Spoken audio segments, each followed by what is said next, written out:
je viens à mon Père. Je viens à mon Père pour l'admirer, oui, je viens à mon Père, je viens à mon Père, je viens à mon Père pour lui dire merci, oui, je viens à mon Père, je viens à mon Père, je viens à mon Père pour l'admirer, oui, je viens à mon Père, je viens à mon Père, je viens à mon Père pour l'honorer, je viens à mon Père, je viens à mon Père, je viens,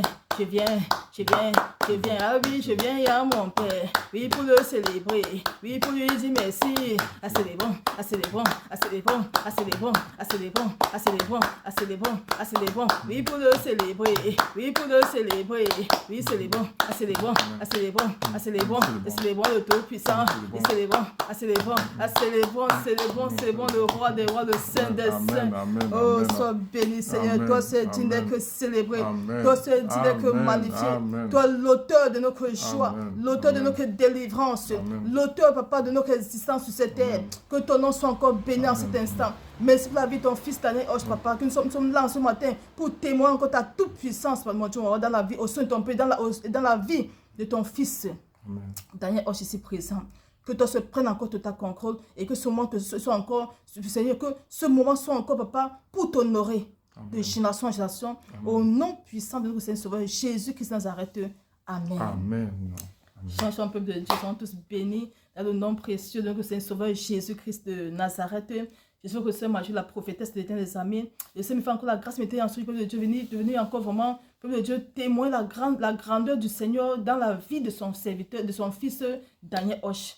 Et il vient depuis la France, il est actuellement en Belgique avec moi. Il est venu depuis la France pour venir faire son témoin, vraiment pour partager avec vous ce que Dieu a fait dans sa vie, peuple de Dieu. Dieu existe, il est réel, peuple de Dieu, mais ce sont nos erreurs qui nous éloignent de lui. Alors il vient en ce jour, qui nous éloigne de lui. Notre frère vient en ce jour témoigner sa grandeur dans sa vie, au sein de sa famille. Sois béni, mon bien-aimé. Amen. Amen. Shalom, shalom, mes frères et sœurs en Christ. Que la grâce de notre Seigneur Jésus-Christ et l'amour de Dieu le Père Tout-Puissant et la communion de l'Esprit Saint soient toujours dans votre vie, dans la vie de chacun de nous, ici comme ailleurs. Que Dieu vous garde. Je suis venu, c'est vrai, comme vient de dire la prophétesse, la servante de Dieu. Je suis venu de la France pour rendre mon témoignage. Parce que le Seigneur a insisté que je vienne rendre témoignage. Je m'appelle Daniel Hoche. Ça fait des années que je vis ici en France. J'ai tenu vraiment à rendre grâce à Dieu le Père parce qu'il m'a permis aujourd'hui de m'approcher de lui. Il m'a permis aujourd'hui de le louer avec un cœur sincère. Il m'a permis de le suivre. Parce que là où le péché avait abondé dans ma vie, sa grâce aujourd'hui surabonde dans ma vie. Et je tenais à le préciser. Mes frères, mes sœurs, jeunes, vieux, je tenais à le préciser. Et pour dire que j'étais en train de suivre le Seigneur Jésus-Christ. Jusqu'à ce qu'un soir, j'étais revenu d'une croisade et j'ai rencontré le Seigneur chez moi à la maison. Il m'a visité puissamment. Le Saint-Esprit est descendu sur moi. J'étais tombé, j'ai trébuché dans ma chambre. Et le Seigneur a commencé à me parler, à se révéler à moi. Il m'a montré même l'image où il était devant le Sanhédrin. Et mais à peine un an après, je n'ai même pas attendu les choses que le Seigneur avait promis me dire. J'ai commencé à suivre d'autres chemins. Il faut dire que j'avais toujours l'amour de Dieu, mais j'avais aussi toujours l'amour des richesses de ce monde. Et c'est ainsi que je travaille, jusqu'à aujourd'hui, je travaille dans une société de transport. Je voulais monter ma propre boîte de transport. Et quand j'ai pris les renseignements, tout l'ensemble me revenait à 250 000 francs, euros, 250 000 euros. N'ayant pas cet argent, je parlais avec des amis et il y a quelqu'un qui m'a donné ses coordonnées d'aller voir quelqu'un en Côte d'Ivoire. C'était qu'un marabout. C'est comme ça que... Un marabout. Oui. C'est comme ça que j'ai pris le vol pour aller voir un marabout. Quelqu'un qui prépare aujourd'hui les footballeurs, les ministres, tous les personnalités. Et quand je suis arrivé à Abidjan, c'est vrai, le monsieur, il s'est occupé de moi, bien même. Et je reviens, une semaine après, je reviens sur Paris. Et le samedi où je suis descendu à la maison chez moi, j'ai eu la visite du roi des rois, le Seigneur des seigneurs, qui me dit, mon fils, ce que tu allais faire à Abidjan, nous sommes au courant. Nous, le Père, le Fils, le Saint-Esprit, nous sommes au courant. Et le Seigneur avait les yeux tout rouges. Et il m'a dit, voici le message que le Seigneur m'a donné. Il m'a dit, comme tu n'es pas patient, eh bien, tu vas attendre maintenant. Tu vas attendre. C'est comme ça que le Seigneur m'a parlé. Et c'était la traversée du désert dans ma vie.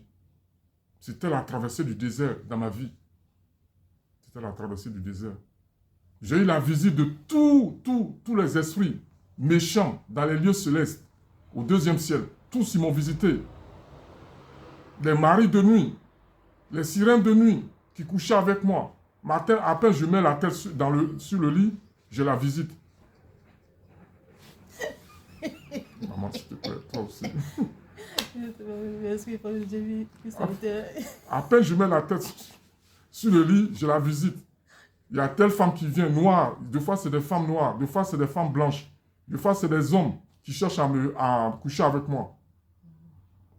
Et vraiment, je vais vous dire, mes frères, mes sœurs, en Christ Jésus, mes bien-aimés, je viens aujourd'hui insister là-dessus, de donner vraiment sa vie à Jésus.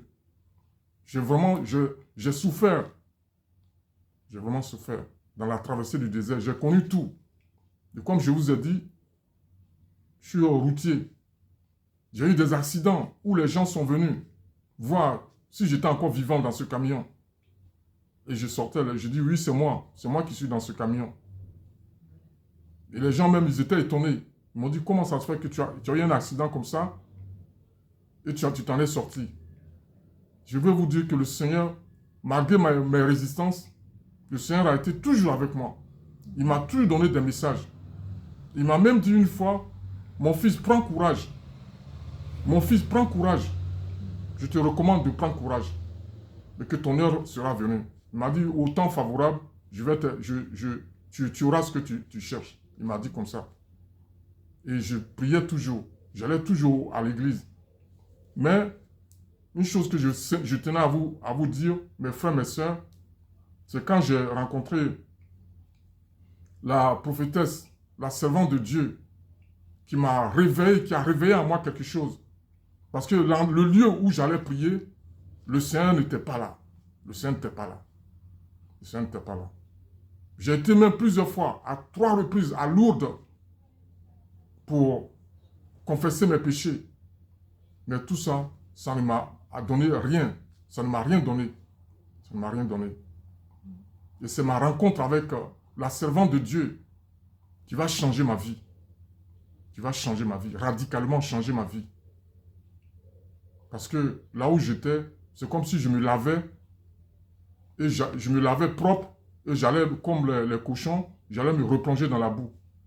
Donc, c'est quand j'ai rencontré la prophétesse, la servante de Dieu, qui a eu un revirement de situation dans ma vie spirituelle. Maintenant, j'ai commencé vraiment à être stable spirituellement, à être stable dans tout ce que je faisais. Et le Seigneur a commencé à révéler à la servante que mes problèmes venaient aussi de mon épouse. C'est vrai que j'avais toujours un conflit à la maison avec mon épouse. On était toujours pas en guerre, mais il n'y avait pas toujours une harmonie, une symbiose dans notre vie de couple. On passait des moments soit à se chamailler, on passait des moments, vu qu'elle n'était pas trop elle ne donnait pas sa vie à Jésus, des fois ça m'énervait et je ne pouvais pas supporter. Donc on s'embrouillait de ce côté-là aussi. Jusqu'à ma rencontre, un soir, j'étais sur la route et je ne sais pas, comme on dit, le Seigneur veut faire quelque chose dans la vie de ses enfants. Je prends mon portable Et je clique sur le portable et je vois la servante de Dieu qui était en train d'évangéliser, de parler du Seigneur. Et ça m'a vraiment... J'étais affecté. J'étais affecté. Quand j'ai écouté comme elle parlait, je dis, mais waouh, qu'est-ce qu'elle parle bien, cette dame.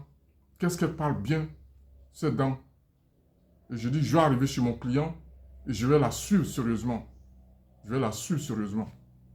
Et c'est comme ça que j'ai pris contact avec elle. Et depuis ce jour, les choses ont commencé à changer. Oui, peu de Dieu, c'est éternel. Peu de Dieu, comme nous voyons peu de Dieu, le secteur de notre frère Daniel Hoche m'avait contacté. J'ai fait comprendre que je vais demander au Seigneur d'abord qui tu es. Et s'il a créé qu'on puisse être en contact, c'est que je puisse te suivre. Par rapport à tout ce qu'il m'a raconté, parce qu'il était beaucoup tourmenté par les couches. Il me dit que j'ai fait tout le tour de la France. Tout le monde me connaît, beaucoup de secteurs me connaissent ici en France à cause de mon problème de couches. Je pense que c'est bien ça, c'est éternel. Beaucoup d'églises le connaissent en France parce qu'il partait dans les veilles de prière pour la défense, parce que cet esprit vraiment se manifestait trop dans sa vie. Cet esprit vraiment de sirène de dessous, le tourmentait beaucoup. Et je lui ai fait comprendre que je vais demander au Seigneur et il m'a fait comprendre que oui. Et quand il m'a recontacté, il m'a fait comprendre, c'est un que j'ai approuvé. Et quand il fait comprendre que mais le Seigneur, je fais ressentir, le Seigneur me dit que ta femme c'est une très bonne personne. Et ça me fait ressentir sa douleur. Elle souffre beaucoup. Pourquoi elle souffre beaucoup? Qu'est-ce qui se passe avec toi, avec ton épouse là-bas? Parce que ça me fait ressentir sa douleur. Ta femme, je sais que c'est une bonne personne, mais cette femme souffre beaucoup. Il y a quelque chose qui ne va pas parler qu'elle là-bas. Qu'est-ce qui se passe? Il me dit justement, elle et moi, ça ne donne pas parce qu'elle ne se donne pas à fond au Seigneur. Et moi, j'aimerais qu'elle se donne à fond au Seigneur parce que c'est une blanche, une européenne. Il dit, mais c'est pas toi qui dois la forcer de se donner au Seigneur. C'est le Seigneur qui doit faire tout. Pour toi, c'est de prier pour elle. Et pour que le Seigneur puisse lui faire miséricorde. Tu vois, c'est dans cet esprit qui est en toi, qui te tourmente chaque fois, qui te viole chaque fois, se nourrit de la reine que tu portes vis-à-vis de ton épouse. Parce qu'il n'y a pas d'amour, d'harmonie entre vous. Le Seigneur travaille dans l'amour et dans la paix. Mais quand il n'y a pas d'amour entre toi et ton épouse, cet esprit va continuer à régner dans ta vie. Et ce je sais m'a dit de faire une action prophétique, ce que le Seigneur te dit de faire. Comme ton épouse a voyagé et que tu es dans une autre ville, elle est passée les congés là-bas. Comme tu vas la chercher, voici ce que tu vas faire. Tu vas acheter quelque chose qu'elle aime bien. Tu arrives là-bas, tu tiens ses deux mains, tu parles yeux dans les yeux et tu lui demandes pardon de tout ton cœur. Quand tu vas faire cela, maintenant tu me recontactes et on va lancer maintenant la procédure maintenant de suivi de délivrance. Pour peu de Dieu, que le Seigneur, pour commencer à créer dans ta vie, il faut d'abord l'harmonie dans la maison.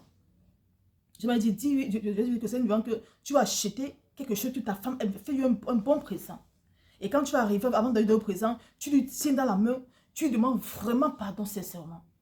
Et tu vas voir, ce pardon-là, quand son cœur sera rempli de joie vis-à-vis de toi, les choses vont commencer à aller. Parce que l'esprit là va perdre le contrôle. Parce qu'elle se nourrissait de la reine entre vous deux. Et quand ta femme va te pardonner de tout ton cœur, de tout son cœur, tu vas voir ce qui va se passer. On va lancer le suivi. Donc quand il avait justement fait, quelque temps après, parce qu'il est passé une semaine de congé là-bas, après ces congés, reviens, tu me fais pas de la suite.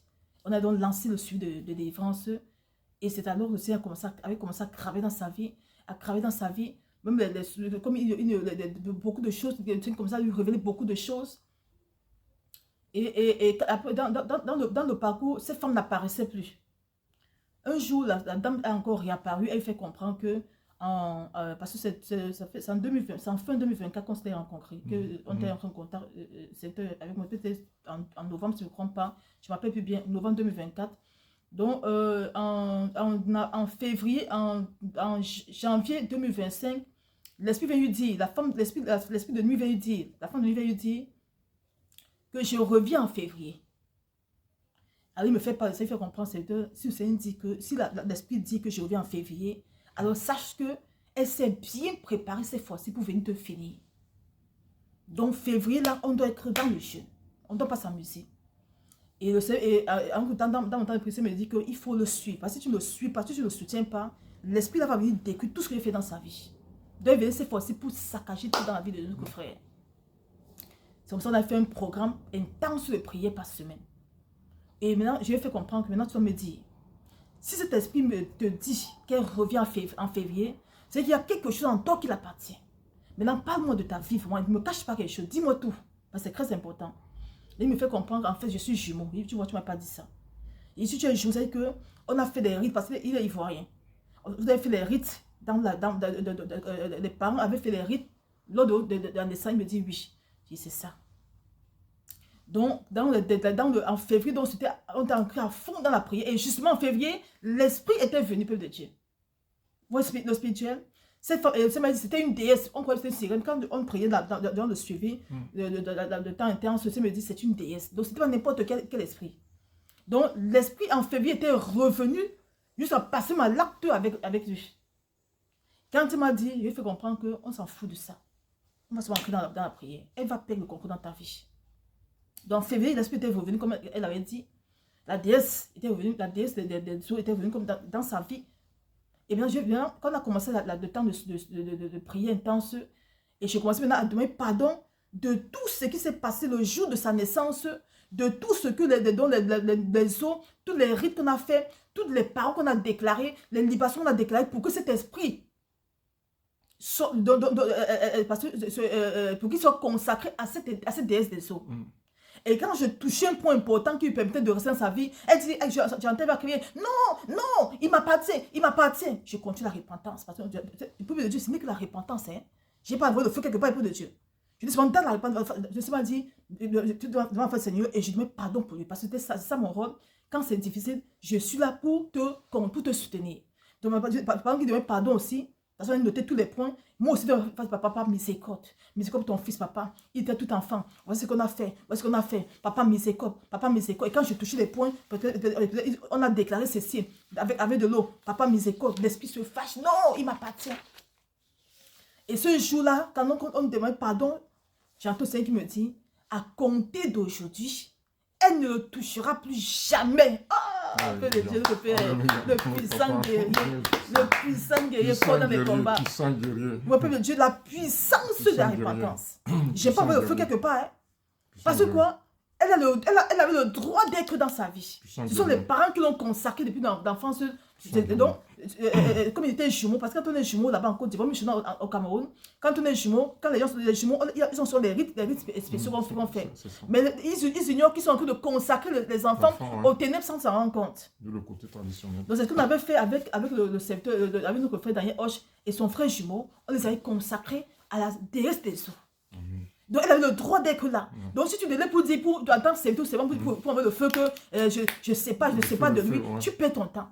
Elle a le droit d'être là. Le droit légal. Ce sont les parents qui l'ont consacré dans l'ignorance à elle de veiller sur lui. Donc, je ne peux pas te dire que j'avais le feu pour te séparer de lui. Elle ne bougera pas. La seule chose, c'est d'implorer la miséricorde du Seigneur. Parce que c'est Seigneur qui peut encore, dans sa miséricorde, décrire son pouvoir dans sa vie. Ouais, peuple de Dieu, quand on donne des messages, vous ne comprenez pas. Mais les choses se passent en spirituel. Il n'y a que Dieu pour décrire le pouvoir de cet esprit dans sa vie. Et il peut le décrire comment?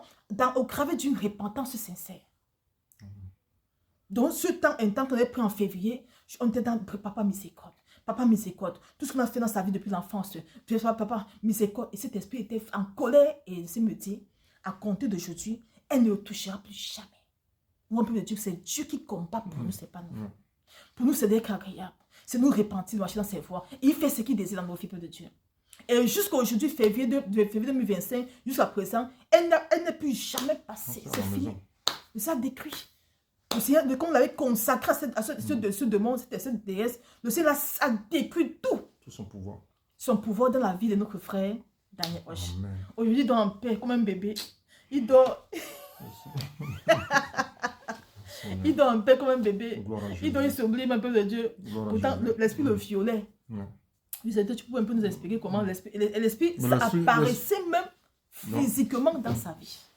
Mais quelqu'un ne peut pas voir, c'est que lui qui la voyait. Vous dites à quel point cet esprit l'appartenait. Et l'esprit avait dit que tu m'appartiens. Tu peux me payer l'esprit, s'il te plaît, secteur. Oui. Pour continuer dans le même thématique, comme la prophétesse, la servante de Dieu est en train de le témoigner brillamment. Donc, cette déesse-là, parce que je ne savais pas, pour moi, c'était une sirène. Mais en fin de compte, c'est carrément la patronne, la déesse qui me visitaient, qui me faisaient faire des accidents sur la route. Oui, parce que quand je priais, je dis la sirène. Je me dit non, c'est pas une sirène, c'est une déesse. C'est qui m'a dit que c'était une déesse, pas une sirène. Donc on peut le dire que on suit les instructions du Seigneur dans ce qu'on fait. Donc pour vous dire que moi j'ai été tout de même captivé par le message que véhiculait la prophétesse. Et je disais, chaque fois je disais, même à mon épouse, je disais, mais qu'est-ce qu'elle parle bien cette, je racontais à mon épouse, je dis, la servante de Dieu, qu'est-ce qu'elle parle bien? Je disais, franchement, il faut que je puisse vraiment la connaître. Tout ce témoignage que j'avais, pour moi, c'est vraiment une servante de Dieu. Parce que son message me captivait. Chaque fois, son message me captivait. Et c'est comme ça que je disais, tiens, il faut que je puisse prendre ce contact. Et ce contact, grâce à Jésus-Christ, ce contact, la toute première fois que j'ai appelé, j'étais tombé sur elle. C'était à 22h, je m'appelle. Et elle m'a dit, comme ça, d'ordinaire, à 22h, je ne prends personne.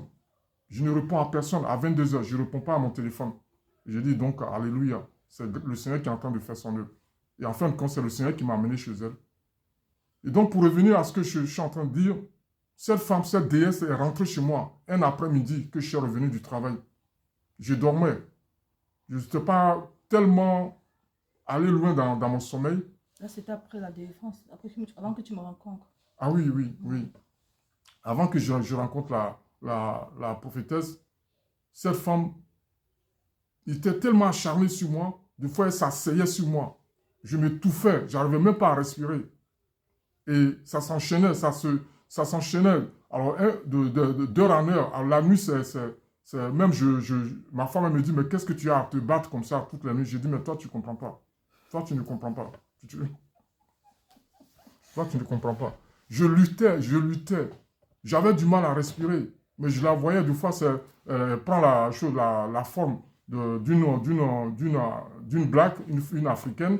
Des fois, elle est blanche. Des fois, elle change de couleur comme ça. Mais quelque chose me disait, ouais, c'est toujours la même personne. Ce n'est pas d'autres personnes, c'est elle. Et donc, j'avais du mal à trouver la solution. Je partais de gauche à droite. J'allais voir des pasteurs. Je suis pasteur. On me disait, ouais, je racontais mon histoire, que j'étais né jumeau, voici ce que je faisais et tout ça. On me disait, ouais, bon, donne-moi l'argent. Je donnais de l'argent. Et ça, combien j'ai dépensé?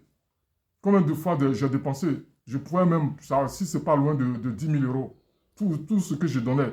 Les gens me disaient, et un jour, j'étais à la maison, j'étais fatigué. Et j'ai dit, mais Seigneur, mets sur ma route quelqu'un qui puisse m'aider à retrouver ma liberté. Montre-moi quelqu'un sur qui je peux avoir une bonne relation avec toi, Seigneur. Aide-moi, aide-moi. J'étais en train de hurler. Mon dernier souffle, j'étais en train de hurler. Je criais. Mon cri de détresse. Je dis, Seigneur, aide-moi. Jésus-Christ, aide-moi. Jésus-Christ, aide-moi. Tu as dit, papa, je lisais le psaume 50. Tu as dit de t'invoquer dans la détresse et tu viendras nous délivrer. Seigneur, montre-moi quelqu'un. Je vous jure, mes frères, mes soeurs, bien-aimés en Christ. Quand j'ai pris la route, et c'est là que j'étais tombé sur la prophétesse. Avec mon portable, j'écris comme ça, je tombe sur elle. Elle parlait tellement bien, j'ai dit, waouh. Et son message me captivait. Plus je roulais, j'étais même plus concentré à regarder devant moi. Je la regardais, je dis, attends, je vais arriver chez moi, cette dame-là, elle va me dire ce qu'elle... Je dis, non, je vais bien écouter son message. Plus elle parlait, plus je dis, non, il faut que j'arrive chez mon client, je vais m'arrêter, je vais écouter son message. Et c'est comme ça que j'ai pris contact. Et aujourd'hui, je rends grâce à Dieu. Je suis venu ici pour rendre grâce à Dieu. Parce que j'étais vraiment dans le fond. J'étais dans la bassesse. J'étais englouti par les désirs de la chair. Et les désirs de la chair m'ont amené à voir tous les esprits démoniaques, les esprits sataniques.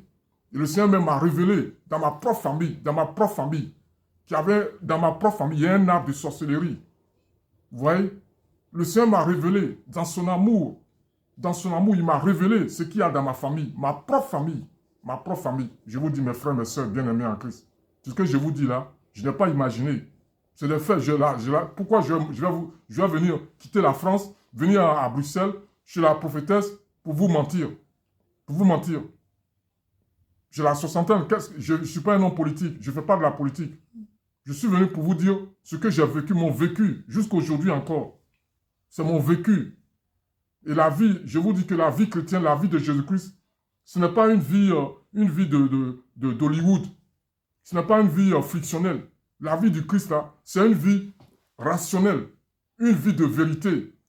Une vie de vérité. Une vie indéniable. La vie de Jésus-Christ, c'est la vie de Jésus. Déjà, le Seigneur m'a dit, il m'a dit au tout début de ma rencontre, il m'a dit, je vais t'apprendre. Ma vie là, c'est du surnaturel. Suis-moi pour comprendre ma vie surnaturelle. Et ce jour-là, le Seigneur m'a donné un code. Je vais vous le dire. Il m'a donné ce code. Son code, c'est numéro 35. Et je ne savais pas 35 ce que ça voulait dire. Et le 35, c'est 3 plus 5, 8. 8, c'est le chiffre de la nouvelle création. Alors, où j'ai appris ça? Où j'ai appris ça, mes frères, mes sœurs? Vous pensez que je vais quitter la France pour venir voir chez la prophétesse pour vous raconter des bêtises? Ce que je vous dis, c'est la vérité.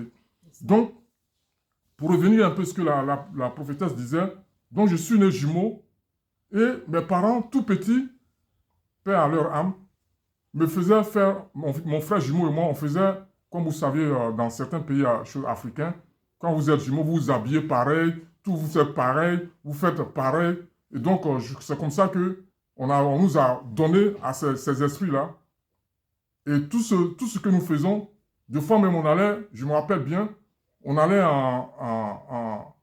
quand j'allais en vacances en forêt, aider mes parents, de fois je voyais des serpents qui venaient, des serpents qui nous roulaient dessus. Des serpents, je dis des serpents, et oui, des serpents. Et ma grand-mère me disait, oui, vous êtes consacrés, vous êtes consacrés. Ah bon? Et vous entendez? Et ma grand-mère, paix à son âme, disait, ouais, vous êtes consacrés. Il n'y a pas un serpent qui va vous mordre. Oh, c'est ces esprits-là. Et même dans ma vie sentimentale, j'avais tout... Aujourd'hui, je demande pardon à Dieu. Pardon à Dieu le Père. Je demande aussi pardon à toutes les personnes que j'ai offensées. Les hommes chez moi, en Côte d'Ivoire, ici en France, partout ailleurs, en Italie. Les personnes que j'ai, surtout les femmes que j'ai offensées. Les femmes que j'ai offensées. Vraiment, je demande pardon, je me répands encore ce matin. Devant Dieu le Père, je me répands. J'ai offensé beaucoup de femmes. J'ai offensé. Je n'ai pas honte de le dire. J'ai blessé des gens. J'ai blessé des gens. J'ai marché vraiment. J'ai multiplié les péchés. Péché de maraboutage, péché d'idolâtrie, péché d'homosexuel, péché de prostitution, péché d'adultère. Quel péché j'ai pas fait? J'ai multiplié les péchés. Péché de masturbation. Péché de masturbation. J'ai multiplié les péchés. Péché sans nombre. Péché de colère. Avant, je m'énervais j'ai envie de bouffer la tête de la personne.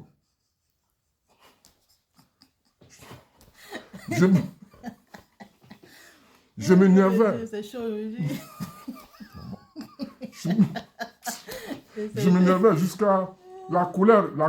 Même deux fois à la maison, ma femme me dit, mais c'est ton patron, tu parles comme ça. Elle dit oui, et alors? Parce que deux fois, on avait un pacte de salaire qu'il devrait me verser. Et comme il ne respectait pas, deux fois, quand il me parlait, ça m'énervait. Je lui répondais vraiment. Je lui répondais de façon agressive. Je n'étais pas gentil avec lui. Et aujourd'hui, grâce à Jésus, grâce à sa servante, je me suis... Tout ça, au message que le Seigneur me transmet de vous donner. Au message du pardon, de brisement de caractère, brisement de soi.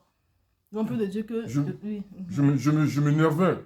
Et grâce au message que le Seigneur donnait à sa servante, tout ça, c'est en train de, petit à petit, en train de disparaître de ma vie. Parce que je m'énervais vraiment. J'étais colérique.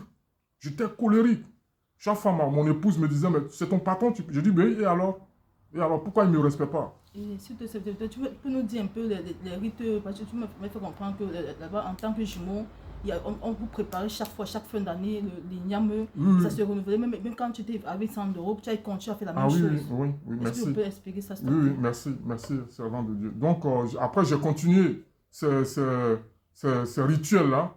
Ces rituels, ces libations, j'ai amené ça parce que quand je venais, j'étais venu ici très jeune. Et ma grand-mère... En Europe? En Europe, voilà. J'étais venu ici en Europe très jeune. J'étais venu ici en Europe très jeune. J'avais 23 ans. J'étais venu ici, bon, pas jeune, mais j'étais quand même, j'avais 23 ans. Et quand je venais, ma grand-mère disait, si tu vas là-bas en Europe, là, n'oublie jamais de faire ces rites. Donc, les rites consistaient à acheter de l'igname. J'achetais de l'igname pour voir le nombre de personnes que j'ai invitées. J'achète de l'igname, un poulet entier, du poisson fumé, des œufs pour mettre dans la sauce. Je faisais un repas en complicité avec mon épouse. Et donc, j'invitais les gens. Et à la fin, avant de passer à table, là, je fais une assiette pour l'esprit. C'est comme ça que ma grand-mère m'a appris. À table, je dois préparer une assiette pour l'esprit. C'est après qu'elle m'a expliqué, c'est pour l'esprit. Donc, ce que moi, je dois manger, il faut que je sers d'abord dans une assiette propre, une belle assiette, faire une part de l'igname qui est écrasé, le poulet. C'était pas la viande bovine, c'est du poulet. Donc, les bonnes parties, c'était pour cet esprit-là. Et voilà, c'est après des œufs, et avant que nous, on ne passe à table. Et on passe à table aussi, personne ne doit manger avec moi. Personne ne doit manger avec moi. Mais ma femme, les invités, eux, ils doivent manger. Mais moi, je dois manger tout seul. Comme à Abidjan, je mangeais avec mon frère jumeau, paix à son âme. Mon frère jumeau, je mangeais avec lui. Et personne d'autre ne doit manger avec nous. Et quand ce rituel-là de repas est terminé, la journée, je ramasse tout le reste, les arrêts, les ignames qui ont été épluchés, tout, je ramasse tout. Il n'y a rien qui doit rester traîné à gauche, à droite. Je ramasse tout et je mets ça dans un sachet et que je m'en vais enterrer. C'est comme ça que ça se passait. Bon. Il n'y a pas longtemps que j'ai arrêté, c'est quand j'ai rencontré le Seigneur, en 2003, 2004 que j'ai arrêté. On peut dire comment les traditions nous décrivent de Dieu. Comment des traditions donc en fait c'était pour renouveler chaque fois le contrat, l'alliance avec cette déesse à qui on avait consacré. Voilà, c'est ça. On peut le Dieu. Et nombreux parmi nous sont dans cette situation-là. Mais ils sont dans les prix de feu, ils sont retournés à l'envoyeur. Ça n'a pas changé. Ça n'a jamais changé. Si tu n'entres pas dans une repentance, parce qu'on prend un feu, on peut le dire, c'est pour aider ceux qui sont dans la même situation et qui ne savent pas par où commencer. Regardons que on lui demandait, l'esprit nous avait demandé de continuer cette alliance-là. Il faut renouveler chaque année. Donc l'alliance là, tu fais comprendre, lui permettait permettait à l'esprit de renouveler. Donc chaque fois il renouvelait cela, la présence de l'esprit en lui. C'est comme s'il a donné la nourriture pour dire que je t'accepte encore dans ma vie, viens faire de ma vie ce que tu désires. Mais lui il était ignorant de ça. Les parents aussi étaient ignorants de ça. Eux, c'est la tradition pour protéger les jumeaux. Mais pourtant, c'est une tradition pour consacrer les jumeaux au ténèbres total de Dieu. C'est ça. Et quand c'est comme ça, lorsqu'on grandit, tu vas voir, tu seras poussé toujours à faire des choses abominables, c'est-à-dire les femmes, surtout les femmes. Donc, tu deviens un instrument qu'on utilise pour susciter la vie des autres, des gens aussi, des autres aussi. Comme le frère nous dit par exemple que c'était un coureur de jupons. Avant, c'est le dérive. Il ne peut pas voir une femme passer.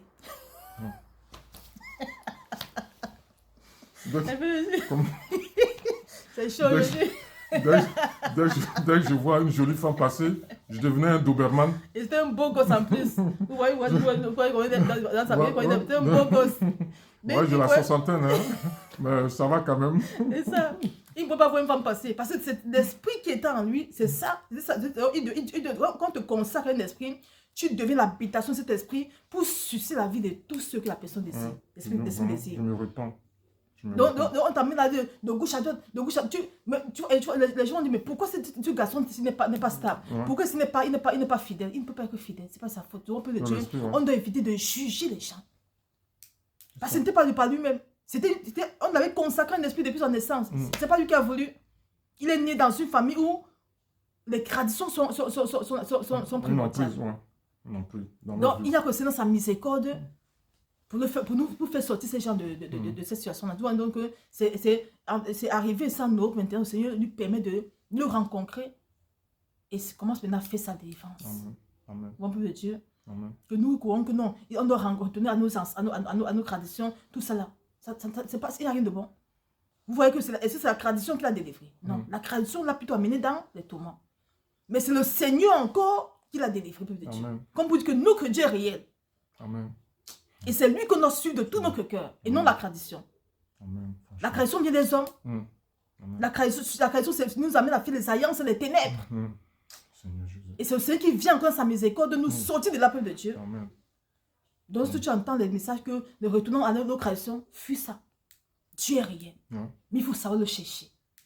Et chercher surtout le véritable Dieu. Parce qu'il y a beaucoup de dieux. Quel est le Dieu que tu pries? Où la tradition m'a amené. Durant tout ce temps, il priait, il jeûnait. Mais l'esprit était toujours là. Parce qu'il ne savait pas comment se comporter. Il a fallu qu'il crie au Seigneur. Donc, tu vas me laisser mourir comme ça. C'est là, il a fait tomber sur le message de la repentance auquel la chaîne de Dieu TV. Amen. Où il a commencé. Parce que je vous dis que ce n'est que la repentance qu'on a fait, il n'y a pas autre chose. Oui. Et peut-être de temps en temps, des saints de prière. Amen. Lorsqu'on finit de se repentir, après les 5 sujets de prière.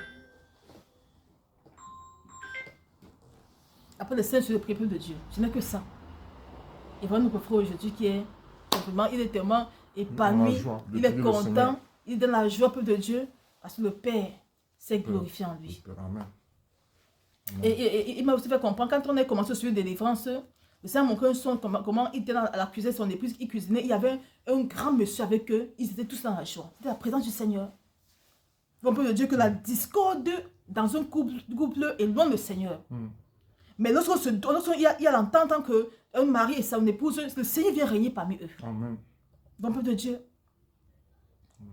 c'est ce qu'on doit toujours chercher, peuple de Dieu, l'amour total du Seigneur en nous. Lorsqu'on tenait à partager vous en ce jour, peuple de Dieu, le témoin de notre frère, vraiment. Pour ajouter ce que disait la prophétesse, la servante de l'Éternel, concernant toujours l'histoire des jumeaux, c'est comme ça qu'un jour, j'étais là, je suis revenu du travail, et je vois une femme blanche, une jolie femme, qui rentre dans ma chambre. Je dis, mais sans blague, c'est une femme qui vient de rentrer là. Quand je ne dormais pas, à peine je suis allé parce qu'il fallait que je dorme pour aller le soir, aller au travail, et je vois cette femme qui rentre.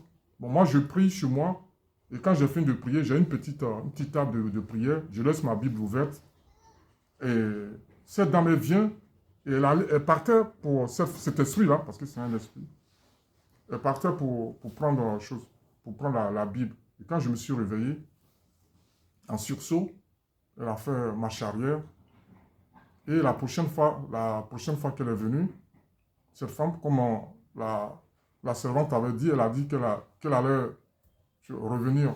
Bon, ça, c'est quand je suis avec la prophétesse. Mais auparavant, elle a dit que je lui appartenais, cette femme-là. Bon, maintenant, par la grâce de Dieu, la servante m'a révélé, selon le message que le Seigneur lui a donné, que c'était une déesse. Pour moi, c'était une sirène qui me fatiguait. Donc, elle est revenue. La prochaine fois qu'elle s'est apparue dans ma chambre, elle a dit que je lui appartenais. Au début, c'était dans le rêve. Et maintenant, elle est venue physiquement. Elle m'a dit, elle m'a dit que j'étais son mari. J'étais son mari. Et comme à l'époque, on ne savait pas trop comment il faut prier, je disais, tu es vaincu. Et je disais, feu, feu, feu. Je disais, feu, feu, feu, feu. Je disais, feu. À l'époque, vous voyez comment je priais aussi? Je disais, feu, feu, feu, feu. Que le feu du Saint-Esprit te détruit. Donc, c'est comme ça que je priais aussi à l'époque. Et c'est grâce au Seigneur, le message que le Seigneur donnait à sa servante, qu'il ne fallait pas se rester à dire feu, feu, feu. Et voilà, c'est le côté traditionnel que je faisais tous les jours. Pour moi, bon, il fallait aussi marcher dans... Donc, en fait, pour résumer tout ça rapidement, j'avais un pied dedans, j'allais à l'église, je faisais tout, je payais ma dîme, je donnais tout, mais j'avais un pied dehors. Donc, la tradition du pays, et c'est toujours bon, comme la servante vous a expliqué, j'avais toujours un pied dedans, un pied dehors. Et je donnais accès à cette femme-là, cette déesse-là, Hein, parce que maintenant, aujourd'hui, j'ai su, grâce au Seigneur, à notre Seigneur Jésus-Christ, j'ai su que c'est une déesse qui me fatiguait. Et j'ai dit, mais comment je vais faire? Comment je vais faire? J'ai dit, mais attends, bientôt, j'ai rencontré le Seigneur, j'avais 45 ans. Aujourd'hui, vous voyez, j'ai presque 20 ans de plus. Et il a fallu que je rencontre la servante de Dieu pour que vraiment je sois épanoui dans ma vie spirituelle. En 2024. En 2024, que je sois vraiment épanoui dans ma vie spirituelle. Parce que je disais, mais est-ce que le Seigneur, qu'est-ce que je vais faire pour me délivrer de cet esprit-là? Comment je vais faire? Comment je vais faire? C'est ce que je voulais ajouter à ce que le Seigneur a dit. Soyons tous bénis, peuple de Dieu. Soyons tous bénis, peuple de Dieu. Ça, c'est un témoin vraiment puissant, vraiment pour la gloire de Papa Chez. Vraiment, il est vraiment le tout puissant, peuple de Dieu. C'est pourquoi, peuple de Dieu, on doit encore célébrer notre Père. On doit vibrer son cœur, vibrer le cœur de Papa. Amen. On doit réjouir le cœur de Papa, peuple de Dieu. Qui peut délivrer son peuple, c'est pas lui. Amen. Ça, c'est le Papa du peuple. Mon peuple de Dieu, voilà son serviteur, je vois son fils aujourd'hui, son serviteur aujourd'hui qui est épanoui.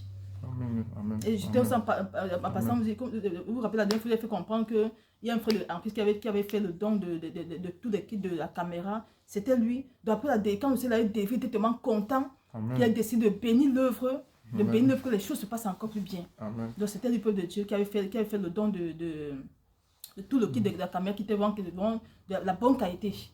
Amen. Donc c'était le peuple de Dieu. Voilà donc quand le cœur réjouit, quand le cœur délivre, quand le Père délivre, la brebis vient bénir l'œuvre de tout son cœur. Ce n'est pas nous qui demandons. Ce n'est pas le serviteur qui demande, non. C'est la brebis qui le fait quand elle est contente. Et le Seigneur a dit à sa servante d'aller chercher ça en France. Parce que c'est avec joie. C'est avec joie. Je dis, quand on aura des choses. Donc, soyons tous bénis, peuple de Dieu. Soyons tous bénis, vraiment. On va clôturer ici, vraiment.